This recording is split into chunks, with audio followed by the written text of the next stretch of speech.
Les collectifs des agents publics du cabinet du gouverneur du Congo central, ainsi que ceux de la direction générale de recettes de cette province qui se disent injustement révoqués depuis l'an dernier par le gouverneur intérimaire du Congo central, ont exprimé pour la énième fois leur ras-le-bol au cours d'un point de presse que ces agents ont tenu ce jeudi du 7 février. Ils disent exiger l'exécution de la récente décision prise par les vice-premiers ministres de l'Intérieur, abrogeant tous les actes de révocation et de nomination que Justin Luemba a pris au-delà de ses compétences du gouverneur intérimaire. Outre leur réintégration, ces agents exigent également du gouverneur intérimaire les paiements de leurs arriérés des 3 mois de salaire.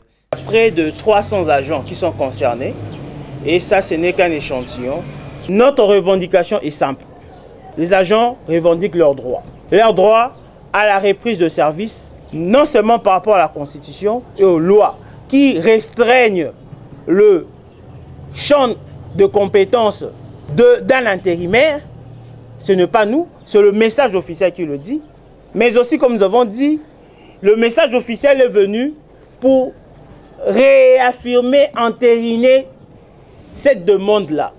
Nous demandons l'application sans faille et sans atermoiement de ce message officiel qui demande la surséance de tous les actes pris, des actes illégaux qualifiés par le message officiel et la reprise de service de ces agents-là. Que leurs arriérés de salaire leur soient payés, c'est un droit. Les manifestants sont les agents de différents services du cabinet du gouverneur, du secrétariat général du gouvernement provincial, du fonds routier du Congo central, de l'intendance générale et c'est de la direction générale de recettes du Congo central qui se disent révoqués par Justin Luemba. Ils estiment que les révocations frisent un règlement des comptes et une chasse aux sorcières. Donc pour ces collectifs des agents publics du cabinet du gouverneur d'annoncer à cet effet la tenue de la marche des revendications qu'il organise ce vendredi 18 février sur les grands acteurs de la ville portuaire de Matadi pour exiger la reprise de service et le paiement de leurs arriérés. Nous n'avons pas besoin, nous, parce que nous sommes pour la paix sociale, nous n'avons pas besoin de crier de plaintes contre de personnes bien identifiées.